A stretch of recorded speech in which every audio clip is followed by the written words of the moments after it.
ಪ್ರಧಾನಿ ನರೇಂದ್ರ ಮೋದಿ ಮೊದಲ ಟಿಕೆಟ್ ಆ ಟೋಕನ್ ಅನ್ನು ಇಟ್ಟು ಗೇಟ್ಸ್ ಓಪನ್ ಮಾಡೋದರ ಮೂಲಕ ರಾಗಿಗುಡ್ಡ ಮೆಟ್ರೋ ಸ್ಟೇಷನ್ ಪ್ಲಾಟ್ಫಾರ್ಮ್ ಅನ್ನು ತಲುಪಿ ಹೂವಿನಿಂದ ಅಲಂಕೃತಗೊಂಡು ಸಜ್ಜಾಗಿ ನಿಂತಿದ್ದಂತಹ ಹಳದಿ ಮಾರ್ಗದ ರೈಲು ಸಂಚಾರಕ್ಕೆ ಹಸಿರು ನಿಶಾನೆ ತೋರಿಸೋದ್ರ ಮೂಲಕ ಗ್ರೀನ್ ಸಿಗ್ನಲ್ ಕೊಟ್ಟಿದ್ದಾರೆ. ಸೊ ಇನ್ನು ಮುಂದೆ ಈ ಮಾರ್ಗದಲ್ಲಿ ಮೆಟ್ರೋ ರೈಲುಗಳ ಸಂಚಾರ ಆರಂಭ ಆಗುತ್ತೆ. ಪೂರ್ಣ ಪ್ರಮಾಣದಲ್ಲಿ ಸದ್ಯಕ್ಕೆ ಆರಂಭ ಆಗ್ತಾ ಇಲ್ಲ. ಬಹುತೇಕ ಭಾಗಶಃ ಒಂದು 3 ರೈಲುಗಳ ಸಂಚಾರ ಸದ್ಯಕ್ಕಿರುತ್ತೆ.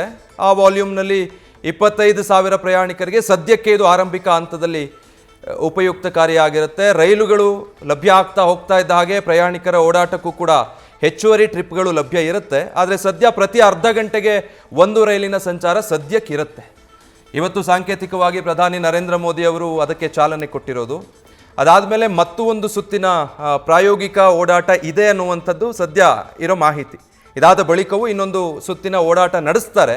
ಅದಾದ ಮೇಲೆ ಪ್ರಯಾಣಿಕರಿಗೆ ಪೂರ್ಣ ಪ್ರಮಾಣದಲ್ಲಿ ಮೆಟ್ರೋದಲ್ಲಿ ಸಂಚಾರ ಮಾಡೋದಕ್ಕೆ ಅವಕಾಶ ಸಿಗುತ್ತೆ ಅನ್ನುವಂಥದ್ದು BMRCLನಿಂದ ಲಭ್ಯ ಆಗ್ತಾ ಇರುವಂಥ ಮಾಹಿತಿ. ಆದರೆ ಬಹಳ ವರ್ಷಗಳಿಂದ ಬೆಂಗಳೂರಿಗರು ಕಾದು ಕಾದು ಸುಸ್ತಾಗಿದ್ದರು. ಈ ಮೆಟ್ರೋ ಕಾಮಗಾರಿ ಹೇಗಾಗಿತ್ತು ಅಂದರೆ ಟ್ರಾಫಿಕ್ ಸಮಸ್ಯೆಯನ್ನು ಬಗೆಹರಿಸೋದಕ್ಕಿಂತ ಹೆಚ್ಚು ವರ್ಷಾನುಗಟ್ಟಲೆ ಕಾಮಗಾರಿನೇ ನಡೀತಾ ಇದ್ದಿದ್ದರಿಂದ ಆ ರೋಡ್ಗಳಲ್ಲಿ ಇನ್ನಷ್ಟು ಟ್ರಾಫಿಕ್ ಹೆಚ್ಚಾಗೋಗಿತ್ತು. ಒಂದು ಸಲ ಇದು ಮುಗಿದ್ರೆ ಎಲ್ಲದಕ್ಕೂ ಮುಕ್ತಿ ಸಿಗುತ್ತೆ, ಆದಷ್ಟು ಬೇಗ ಇದು ಲೋಕಾರ್ಪಣೆ ಆಗಬೇಕು ಅನ್ನೋ ಆಗ್ರಹ ದೊಡ್ಡ ಮಟ್ಟದಲ್ಲಿ ಕೇಳಿ ಬರ್ತಾ ಇತ್ತು. ಲೆಂತಿ ಇರುವಂತಹ ರೂಟು 19.15 ಕಿಲೋಮೀಟರ್ ಕವರ್ ಮಾಡುತ್ತೆ. 16 ಸ್ಟೇಷನ್ಗಳಿದ್ದಾವೆ ಎಲ್ಲೋ ಲೇನ್ ಮೆಟ್ರೋದಲ್ಲಿ.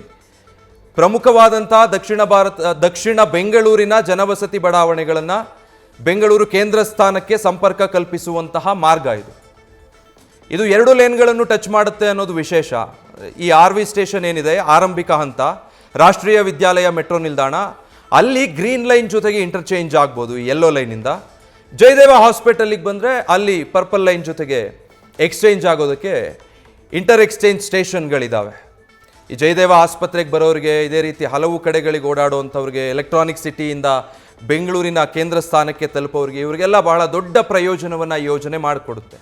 ಅದಕ್ಕಾಗಿಯೇ ಬಹಳ ದೊಡ್ಡ ಆಗ್ರಹ ಮತ್ತು ನಿರೀಕ್ಷೆಗಳಿದ್ದಿದ್ದು ಆದಷ್ಟು ಬೇಗ ಇದು ಲೋಕಾರ್ಪಣೆ ಆಗಬೇಕು ಅನ್ನೋದು. ಪೂರ್ಣ ಪ್ರಮಾಣದಲ್ಲಿ ಇದು ಕಾರ್ಯಾರಂಭ ಮಾಡಿದ ನಂತರ ಪ್ರತಿನಿತ್ಯ ಸುಮಾರು 8 ಲಕ್ಷ ಪ್ರಯಾಣಿಕರಿಗೆ ಇದರಿಂದ ಅನುಕೂಲತೆ ಸಿಗುತ್ತೆ ಅನ್ನೋ ಲೆಕ್ಕಾಚಾರ ಇದೆ. ಬಟ್ 8 ಲಕ್ಷ ಪ್ರಯಾಣಿಕರ ಓಡಾಟಕ್ಕೆ ಬೇಕಾಗಿರೋದು ಅಂದಾಜು 15 ರೈಲುಗಳು.